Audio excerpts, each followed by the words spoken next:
आज की यह कथा ना तो 14 वर्षों के वनवास की है, ना ही माता सीता के हरण की है, और ना ही महाशक्तिशाली दशानन रावण के विनाश की है।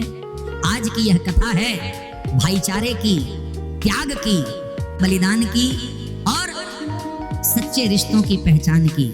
सोचो भक्तों, जब मेरे प्रभु श्री राम वन जाने लगे तो लक्ष्मण जी ने भी सब कुछ त्याग दिया। घर का सुख, राजमहल की शान, पत्नी का आंचल और माता पिता की सेवा, सब कुछ छोड़कर सिर्फ और सिर्फ राम जी का साथ चुना। कभी सोचा है आपने लक्ष्मण जी ने ऐसा क्यों किया? क्योंकि उनके लिए जीवन का सबसे बड़ा सुख भाई का साथ था। भाई हो तो लक्ष्मण जैसा हो, जहां भाई का दर्द ही अपना दर्द बन जाए, जहां भाई की मुस्कान ही अपनी खुशी बन जाए। रामायण का यही अद्भुत रंग है जहां हमें लक्ष्मण जैसे भाई दिखाई देते हैं। वहीं दूसरी ओर रावण का भाई कुंभकर्ण भी दिखाई देता है। पूछो भक्तों, कुंभकर्ण जानता था कि श्री राम कोई साधारण मानव नहीं है। वो जानता था राम स्वयं विष्णु के अवतार हैं। वह ये भी जानता था माता सीता स्वयं लक्ष्मी स्वरूपा हैं। फिर भी क्यों गया वो युद्ध भूमि में? क्यों उतरा वो भगवान के विरुद्ध? क्योंकि भक्तों, उसके लिए भाई रावण का आदेश सबसे बड़ा धर्म था। सही क्या है और क्या गलत सब भूलकर, पर भाई का वचन उसके लिए सबसे ऊपर रहा। यह केवल धर्म और अधर्म की गाथा नहीं है, यह रिश्तों के मान की शिक्षा है। एक और है लक्ष्मण जिन्होंने भाई के लिए त्याग किया, दूसरी ओर है कुंभकर्ण जिसने भाई के आदेश के लिए भगवान से युद्ध किया। और तीसरी ओर भी देखो भक्तों, विभीषण को, विभीषण ने धर्म के लिए, सत्य के लिए अपने ही भाई रावण का साथ छोड़ दिया। एक ही रामायण में 3 अलग अलग भाइयों का चरित्र हमें दिखाई देता है। लक्ष्मण त्याग का प्रतीक, कुंभकर्ण भाई की आज्ञा का प्रतीक, विभीषण धर्म और नीति का प्रतीक। त्रेता युग की इन घटनाओं से आज हम क्या सीखते हैं? भक्तों, रामायण केवल कथा नहीं है, यह जीवन का मार्गदर्शन है। लेकिन दुख की बात यह है कि आज कलयुग में परिवार में ही लड़ाइयां हो रही हैं, आपस में ही लड़ रहे हैं। जमीन के टुकड़े पर भाई भाई आपस में उलझ जाते हैं, बात मरने मारने तक पहुंच जाती है।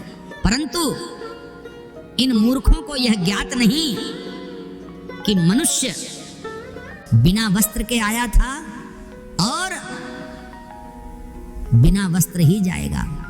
ना ये संपत्ति साथ जाएगी, ना धनो दौलत, ना वैभव, सब यही धरा रह जाए। तो फिर प्रश्न ये है कि झगड़ा किस बात का है मेरे प्रिय भक्तों? जब तक इस धरती पर हो, क्यों ना आपस में मिलकर प्रेम और भाईचारे से जीवन व्यतीत करो। सोचो भक्तों, जिस धरती पर लक्ष्मण जैसे भाई हुए, जिस धरती पर विभीषण जैसे धर्मनिष्ठ भाई हुए, आज उसी धरती पर पवित्र रिश्ते धन दौलत प्रॉपर्टी से तौले जा रहे हैं। भक्तों, अगर जीवन में राम जैसा भाई पाना चाहते हो तो पहले खुद लक्ष्मण जैसा भाई बनो।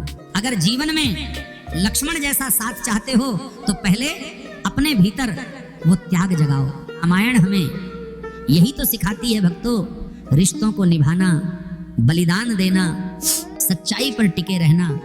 आज अगर हम अपने रिश्तों में त्याग और सम्मान जोड़ लें तो घर अपने आप अयोध्या सा पावन बन जाएगा। जिस घर में त्याग है वहां शांति है, जिस घर में सम्मान है वहां प्रेम है, और जिस घर में प्रेम है भक्तों वहां स्वयं भगवान का वास है। याद करो भक्तों, जब 14 वर्षों के वनवास के बाद श्री राम अयोध्या लौटे थे, तब पूरी अयोध्या दीपों से जगमगा उठी थी। हर गली, हर चौक, हर घर प्रकाश से जगमगा उठा था। क्यों? क्योंकि वहां प्रेम था, एकता थी, भाईचारा था। हाँ। आज अगर हम अपने परिवार को, अपने घर को प्रेम और त्याग से भर दें तो हमारा जीवन भी दीपावली जैसा जगमगाने लगेगा। भक्तों, आज की इस कथा का यही संदेश है।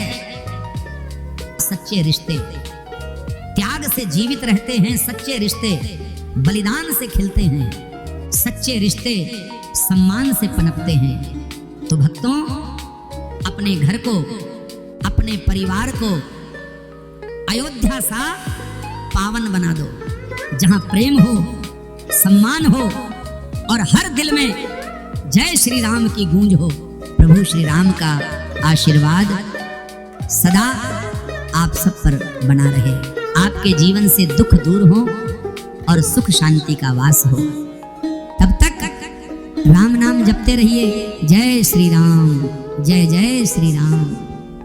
और हाँ भक्तों, जो नई आत्माएं आज इस कथा से जुड़ी हैं, वो इस चैनल से जुड़ जाएं, उनको इस चैनल के माध्यम से नई कथाएं सुनने को मिलेगी। मिलते हैं अगली कथा में। जय श्री राम।